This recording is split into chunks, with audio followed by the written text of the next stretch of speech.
Big boss ನಲ್ಲಿ twist ಮೇಲೆ twist. ಈ ಬಾರಿ ಒಬ್ಬರಲ್ಲ, ಇಬ್ಬರು ವಿನ್ನರ್. ಹೌದು, ಬಿಗ್ ಬಾಸ್ ಕನ್ನಡ ಸೀಸನ್ 12 ಶುರುವಾದಾಗಿನಿಂದ ಪ್ರತಿದಿನ ಒಂದಲ್ಲ ಒಂದು ಟ್ವಿಸ್ಟ್ ನೀಡಲಾಗುತ್ತಿದೆ. ಸ್ಪರ್ಧಿಗಳು ಮನೆಯೊಳಗೆ ಕಾಲಿಟ್ಟ ಕ್ಷಣದಿಂದ ಯಾರು ಊಹಿಸಿರದಂತ ಬಿಗ್ ಬಾಸ್ ಒಂದೊಂದೇ ಅನೌನ್ಸ್ ಮಾಡುತ್ತಿದ್ದಾರೆ. ಈಗಾಗಲೇ ಈ ಸೀಸನ್ ಅಲ್ಲಿ 2 ಫೈನಲ್ ಇದೆ ಎಂದು ಬಿಗ್ ಬಾಸ್ ಹೇಳಿದ್ದಾರೆ. 3ನೇ ವಾರ ಒಂದು ಫಿನಾಲೆ ನಡೆಯಲಿದೆ ಎಂದಿದ್ದಾರೆ. ಅಲ್ಲಿಯವರೆಗೆ ಮನೆಗೆ ಯಾವುದೇ ಕ್ಯಾಪ್ಟನ್ ಕೂಡ ಇರುವುದಿಲ್ಲ. ಈ ಬಾರಿ ಎಲ್ಲ ಡಬಲ್ ಎಂದು ಬಿಗ್ ಬಾಸ್ ಹೇಳಿರುವ ಕಾರಣ ಇದೀಗ ಈ ಸೀಸನ್ ನಲ್ಲಿ ಇಬ್ಬರು ವಿನ್ನರ್ ಕೂಡ ಇರುತ್ತಾರೆ ಎಂಬ ಅನುಮಾನ ಮೂಡಿದೆ.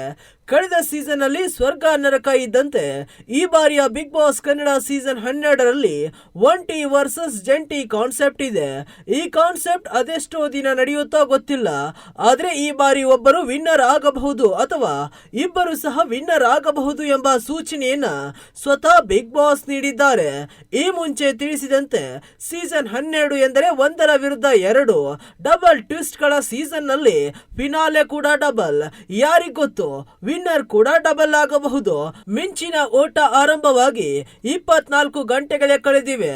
ಆದ್ರೆ ನೀವೆಲ್ಲ ಇನ್ನು ಈಗಷ್ಟೇ ಎಚ್ಚರಗೊಂಡು ಕಣ್ಣು ಉಜ್ಜಿಕೊಳ್ಳುತ್ತಾ ಮೈ ಮುರಿಯುತ್ತಾ ನಾನು ಎಲ್ಲಿದ್ದೇನೆ ಎಂದು ತಮ್ಮನ್ನ ತಾವು ಕೇಳಿಕೊಳ್ಳುತ್ತಿರುವಂತೆ ಭಾಸವಾಗುತ್ತಿದೆ ಎಂದು ಬಿಗ್ ಬಾಸ್ ಸ್ಪರ್ಧಿಗಳಿಗೆ ಎಚ್ಚರಿಕೆ ನೀಡಿದ್ದಾರೆ. ಗೆಲ್ಲುವ ಆಸೆ ಇದ್ರೆ ಮೈ ಕೊಡವಿ ಸಿದ್ಧರಾಗಿ ಗೆಲ್ಲಲು ಆರಂಭಿಸಿ. ಹೆಮ್ಮಾರಿ ಮಹೋತ್ಸವಕ್ಕೆ ನಿಮಗೆ ಆತ್ಮೀಯ ಸ್ವಾಗತ ಎಂದು ಬಿಗ್ ಬಾಸ್ ಸ್ಪರ್ಧಿಗಳಿಗೆ ಹೇಳಿದ್ದಾರೆ. ಇದನ್ನ ಕೇಳಿದ ಬಳಿಕ ಕೇವಲ ಸ್ಪರ್ಧಿಗಳು ಮಾತ್ರವಲ್ಲದೆ ವೀಕ್ಷಕರು ಕೂಡ ಶಾಕ್ ಆಗಿದ್ದಾರೆ. ಶೋ ಶುರುವಾಗಿ 1 ವಾರ ಕೂಡ ಆಗಿಲ್ಲ, 3 ದಿನಕ್ಕೆ ಎಂತೆಂತ ಟ್ವಿಸ್ಟ್ ನೀಡಲಾಗಿದೆ. ಮುಂದಿನ ದಿನಗಳಲ್ಲಿ ಇನ್ನೇನು ಕಾದಿದೆಯೋ ಎಂದು ಹೇಳುತ್ತಿದ್ದಾರೆ. 3ನೇ ವಾರದ ಫಿನಾಲೆಗೆ ಆಯ್ಕೆ ಹೇಗೆ?